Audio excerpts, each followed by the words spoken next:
I'm a comedian at heart. I felt that way since I was 14, even if I didn't start being funny until 4 years later. I'm as ashamed as possible in my early teens. I used to post jokes I'd watched comedians say on Facebook without any quotations or honorable mention, the 2008 equivalent of the now modern practice of turning famous jokes into memes and spreading them creditlessly across the internet so a 16-year-old Latina girl can try to pass off a Daniel Tosh joke as her own while adding her signature series of stupid emojis, the pop-up books of language arts.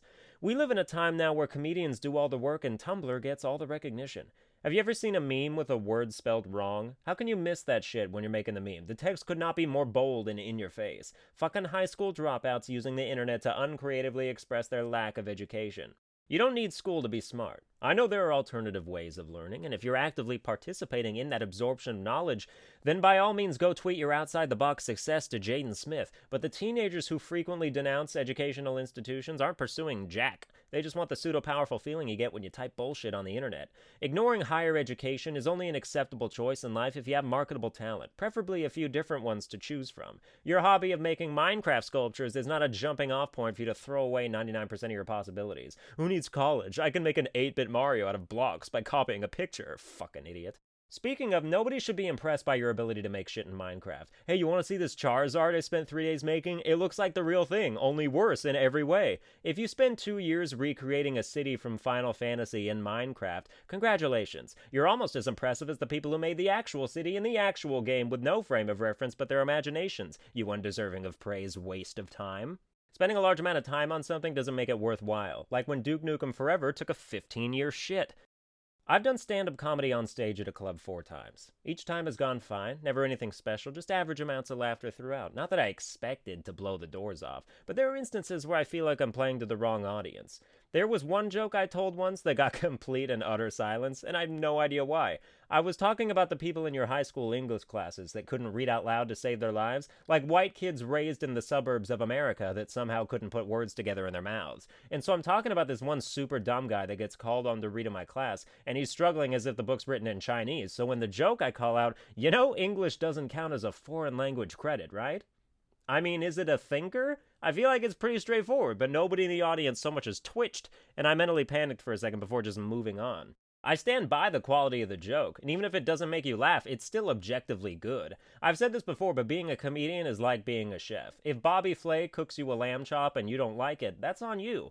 I would do stand-up more, but the nearest club is a half-hour drive to Portland, and signing up doesn't ensure that I get to do any time. I've gone 4 or 5 times and had my name not put on the list, so it just becomes a gigantic waste of resources and energy. I haven't tried in almost a year. I see myself doing stand-up in the future, but in theaters, for big crowds of people who are my established comedic demographic.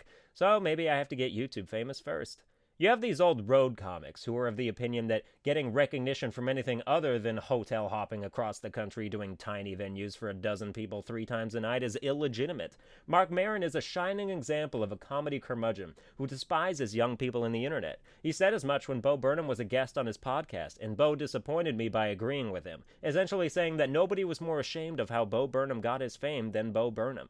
People hate this generation because we have it 10 times easier, and we act like we have it 10 times easier, because we do have it 10 times easier. Why should we be ashamed of the time period we were born in? I refuse to believe it's acceptable to be guilty of something just by escaping the womb at a certain date in history. We're products of our environment. I couldn't live without all these technological wonderments because I've never had to.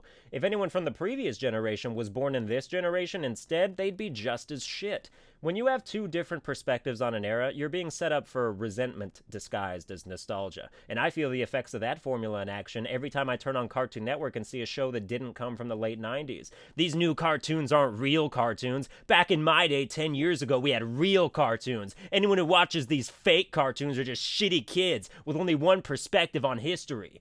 When I think that way, I become an out-of-touch piece of shit. Out of touch just means stuck in a 5-year loop frame of mind of when you think things were at their best, and the current crop of progressives will rightfully look down on your curmudgeon-y ways. As far as my path to become a famous comedian goes, fuck the road. I would sell my soul if I had one to reach the top without performing in a dingy bar where you as the comedian are upstaged by the TVs at full volume set up all around your so-called stage. The legitimacy argument can kiss my ass too. You'll never find a crowd as brutally honest and vulgar as the internet. The best thing about it is that the heckling only comes afterwards in the comments section, rather than in real time, in person, while you're trying to connect with humanity in the selfless act of spreading laughter. So that's going to do it for this episode. If you enjoyed it, you can like, share, and subscribe and stuff, and I will see you guys next time.